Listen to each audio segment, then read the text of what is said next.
Hello friends, welcome to EduTap. आप सभी का बहुत बहुत स्वागत है। A warm good evening to all of you.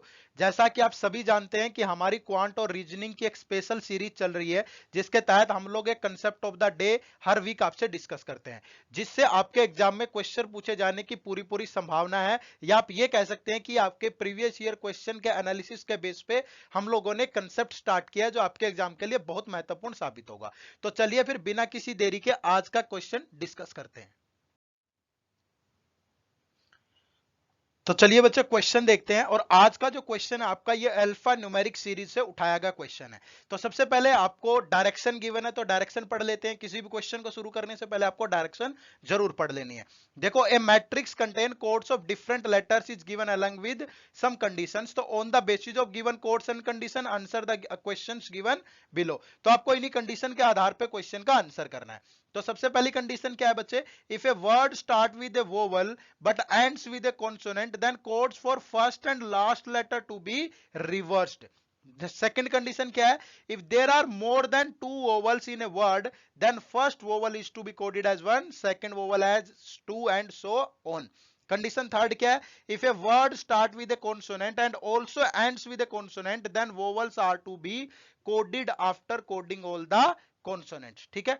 तो तीनों कंडीशन हमने पढ़ ली। अब क्वेश्चन क्या है? देखो बच्चे, कुछ आपको कोड करके दिया गया है और is the code for which of the following, आपको बताना है कि ये किस वर्ड का कोड है।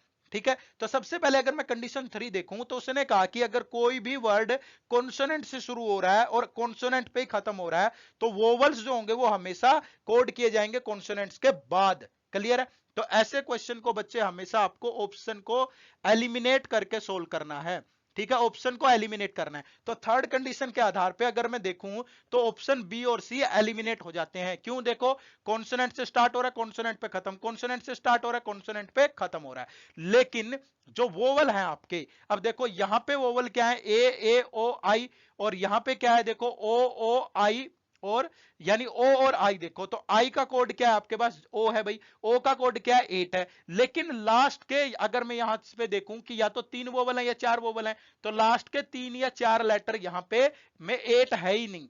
तो यानी कि मतलब ये थर्ड कंडीशन यहां पे यूज नहीं हो रही। तो मतलब इन दोनों में से कोई भी आंसर नहीं है, यानी बी और सी आपका ऑप्शन एलिमिनेट हो गया। अब चेक करते हैं ए और डी में। देखो ए में अगर देखें, if there are if a word start with vowel end with a consonant, अगर स्टार्ट वोवल से हो रहा है एंड कॉन्सोनेंट पे हो रहा है, स्टार्ट वोवल पे हो रहा है एंड कॉन्सोनेंट पे हो रहा है, ए और डी दोनों में ऐसा हो रहा है, तो सेकंड कंडीशन कह रहा है कि there are more than two vowels in word, then first vowel is to be coded as one, second vowel as two, and so on. अब दोनों ही लेटर, दोनों ही वर्ड में, ए और ऑप्शन डी में जो दो वर्ड है आई ओ आई और आई ओ आई, दोनों में ही चार चार वोवल है। मतलब जो कोड किया गया होगा उसमें 4 तक नंबर होने चाहिए, क्योंकि first vowel is coded as 1, second is 2 and 3 on. तो यहां पे देखो 1 2 3 4 सब कुछ दिया गया है, तो मतलब इन दोनों में से एक हमारा कोई आंसर होगा। लेकिन बच्चे, अब अगर मैं सेकंड लेटर ही चेक करता हूं, यहां पे एस है और यहां पे एन है। ठीक है, तो एस का जो कोड है वो क्या है? हैज आपके पास। और एन का कोड क्या है? 9। लेकिन जो क्वेश्चन है आपको दिया गया था उसमें दिया गया हैज, तो मतलब हैज किसका है? Option A. तो इसलिए जो हमारा आंसर बनेगा यहां से वो बनेगा ऑप्शन ए।